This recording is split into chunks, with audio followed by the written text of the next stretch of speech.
Opals. Who hasn't heard of opals? Pretty much everyone has. What I'm talking about today is why do they vary so much in cost? What's the difference? I know maybe an opal isn't just an opal across the board, but why can I go find an opal for maybe even a few dollars, and yet some of them are selling for tens of thousands, hundreds of thousands of dollars? What's the deal? I'm going to try and explain that a little bit today. So if you stay with me, we're going to learn something.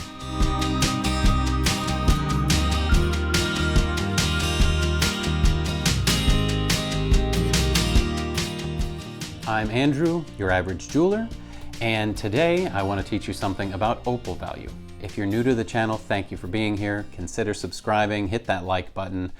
But when we look at opal, the first thing we need to understand is that there are actually different varieties that are going to range not only in their characteristics, but also in their rarity. I'm sure you've heard there's going to be a big difference in quality within any given gemstone. Opal's no stranger to that. But within all those qualities, there's also different varieties and types, and you have to know what you're getting and then examine the quality within that type of opal. Outside of just opals, there are a lot of gemstones that are opalescent, or they have opal qualities to them, but they're not really pure opals. A good example of that would be your ammolite, where it's a fossilized creature. Sometimes you find just pieces of it, sometimes it's the full creature, if you will. And it's pretty amazing to see. But you have this opal that's kind of formed on the surface.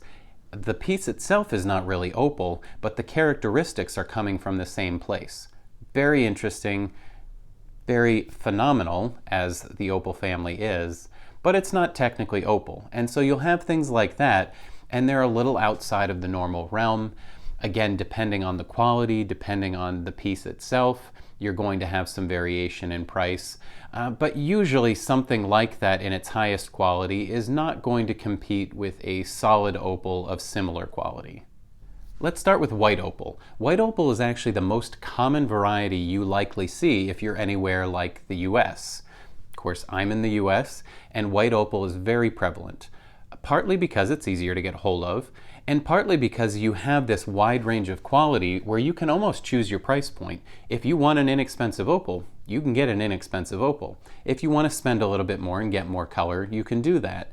With white opal, what you need to be careful of is if you want that play of color that you associate with opal, you probably need to spend a little bit of money. You shouldn't have to spend a fortune, but if you're spending $20, $30 on a decent sized stone, you're likely not going to get very much color to it. It's going to just be very milky. You might have a little bit of color as you turn the stone. It's not really going to be what you associate with opal. So for those of us that want that color, want to see the play of color as they call it, and watch it move around, you are going to have to spend a little bit, but you have a broad range. You know, you do have that bottom category where you're not going to get much color. But as you break into the mid-tier, you can get some nice opals that are not going to cost you a lot, and then you can get into some where they're just gorgeous and they have color all over the place. So white opal gives those options of availability and pricing, but they're not going to call for the highest prices, because being on that white backdrop, you can only do so much with it, but a good choice for the majority of us.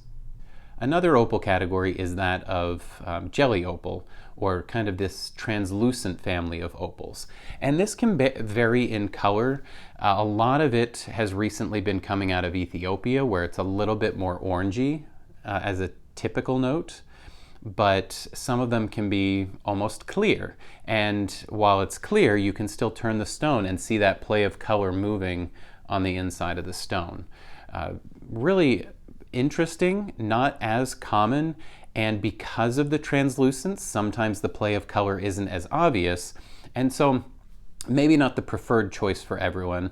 But pricing wise, you'll often find it being similar to that of white opal, with maybe a little bit of exception as you get to some of those more vivid stones where they have a lot of play of color. You might actually get better pricing on this than you would on a traditional white opal. So you can get a lot of that color if you like that type of backdrop, especially if you like, again, those more orangey tones. You can get a lot of play of color in those for a significantly lower price, I would say. So that's something to watch out for, keep an eye on, and look into. Another category of opal is, before you break into black opal, which I want to talk about in a little bit, it's Boulder opal. Boulder opal is kind of in the black opal family, so usually it's going to be on a dark backdrop or matrix, but the entire stone is not necessarily opal. Usually it's woven into another stone. And because of this, it's going to be more affordable. But really fine Boulder opal will give you similar characteristics, sometimes almost just as much as a solid black opal will. It has a lot of character. People that love opals should love character. And I think Boulder opals is a great way to go if you like that darker backdrop, you still want a natural opal. I would look at some of your Boulder opal options. Keep in mind, they're going to vary a lot. Some of them have just a tiny little bit of opal in them. Others, almost the whole surface still looks like a black opal. So a lot of variation. You can find what you like there. Again, it gives you the option to pick and choose if you want to spend more money to get those nicer stones, but also you can get something a little more basic and simple that's still interesting and not have to spend a fortune. I have seen Boulder opal go up in price quite a bit, probably in the last decade or so, where it used to be that you could pick up a pretty nice quality Boulder opal for close to the price of a smaller, nicer piece of white opal. It really seemed pretty reasonable. It has gone up quite a bit if you want the nicer qualities, but again, there's plenty of variation within the cost. So fire opal is another one we hear about, and fire opal, this one, I hear the name get misused a little bit. Generally, when gemologists and jewelers talk about fire opal, they're talking about something like Mexican fire opal, where it's a little bit more crystalline, more of a transparent type gemstone, but it does have an opal structure to it. Usually you see this in your more oranges and reds, and it's very different from a typical opal. It looks nothing like what we think of when we usually say opal, but it's still in the opal family. So you have to acknowledge that that's there. Some people really like it, but don't let it throw you off if you hear someone talking about a fire opal and it looks more like an orange topaz or something of that nature. They have their own beauty, they have their own characteristics, but it's different than what many people associate with opal. The last natural opal that I want to talk about today is that of black opal. And I talked about it a little bit when we spoke about Boulder opal because they're kind of in that same family. But black opal, of course, is opal all the way through, as opposed to weaving into another stone. And it's very expensive, it's very hard to find. Typically, you still only see it mined from maybe one region in Australia today. The Lightning Ridge region is a famous area in Australia, and it's known for black opal because it's one of the few places that they can find it. Now you couple this rarity with the fact that it's likely the most desirable stone, and you end up with some astronomical prices. This is where you really get into expensive opal. Black opal can be very expensive.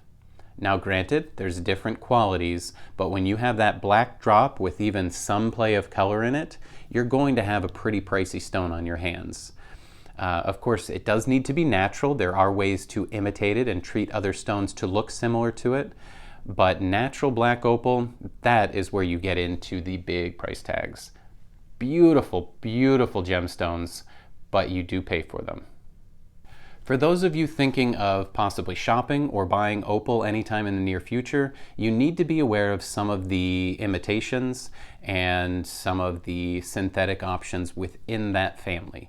A few notable ones are, you have composite opals, where they take genuine opal and they pretty much just glue it into a backdrop. Again, some people really like it, but keep in mind, it shouldn't be as expensive. and it's not going to give you the exact same type of look. It's a little bit more of like a mosaic art piece that they use opal in most of the time. Sometimes they will crush it up even finer and glue it together, but those are some examples of like a composite piece of gemstone that would be opal. Another one to know about is your doublets and triplets. Doublets and triplets are another way to keep costs down, but still get a very pretty piece of opal. And what they do here is they take a thin piece of opal, so you get that opal structure, and then you put it on a bit of a darker background, so you get that contrast, you get that play of color. You have a little bit more durability now because it's a thicker stone. It shouldn't crack as easy as just that thin piece. And it is technically natural opal most of the time on the surface, but it is a stone that has been put together. The triplet portion as opposed to the doublet is doublet being two pieces, usually just the opal and a backdrop, triplet being the opal, the backdrop, and then maybe some type of protective coating or clear coating over top of it. They're viable options. They're usually less expensive. They give you a lot of look for the money, but you should know what you're looking at, and they should be telling you if it is some kind of a triplet or a doublet. Last in this category is your actual synthetic opals. Usually they're white opals. You don't generally find this in black opals, at least at this time. It's not something I've seen commonly. But you do have white opals that are actually lab created. Again, they can look very pretty. You just need to know that that's what you're getting and that you're not buying a natural opal. It's very easy to confuse the two. Another category I want to talk about is that of treatments. And there are a lot of ways that they can treat opals to make them look nicer. They can actually make a white opal or a dingy looking opal look more like a black opal. And they can darken that backdrop and make the colors pop a little bit more. Smoke treatment is a common way that they do this, and without getting into too many specifics, as the name would imply, they basically put it in smoke or ash for a period of time, and it absorbs that coloring and darkens the stone. A few things that you need to be aware of with that. Usually it makes the stone a little more brittle. It often dries out the stone because opals are a high percentage of moisture and water. So drying out the stone can be dangerous. You can get more crazing or cracking in the stone. So you want to be careful of that as well. But when price is a factor, as it usually is, it's another alternative. But you want to ask if there have been treatments, what those treatments were, so that you understand what you're getting. And just a quick note on what opal actually is, because we do consider it a gemstone, but it's not a typical gemstone structure. It's not a crystalline structure. It's actually little silica spheres that combine together, and where most gemstones absorb light and send off the other light that you see, the visible light that you see based on what chemicals they have and the absorption of that, opals create their color very differently. The reason that you have all of this play of color has to do with its actual structure and these little silica spheres, because depending on the size of these spheres, the light is going to bounce off it at different angles. And each angle of light that it bounces off of, you get these rainbow effects and you get these different colors. It's, of course, what makes opal opal, but it's amazing to see that very true and specific distinction of how it creates its color versus what we consider a typical gemstone. And of course, understanding what it is, you also have to be aware of some of its practical characteristics. It's not a very hard gemstone, and if you do put it into a ring, be very, very cautious. When you wear it as a necklace or earrings, obviously those don't pose as much of a risk, but certainly when you store it, when you wear it in something that might be exposed to either smacking or scratching, please be careful with it because it is a softer, more fragile gemstone in comparison. Maybe one of my biggest reasons and motivations for making this video is that too often I hear people thinking that they are getting black opal when they're really not. And so I just want you to be careful of that. Black opal is very rare and usually very expensive. So if what you're looking at seems too good to be true, It probably is, and you probably need to ask more questions and do some fact checking. I don't want any of you watching my channel to get taken advantage of. It can be very difficult in an industry that relies on honesty. So I want to make sure that you are going to sources that can be trusted and that you're getting what you think you're getting. As always, thank you so much for being here. I hope you learned something, and I hope you continue to come back so we can keep learning together.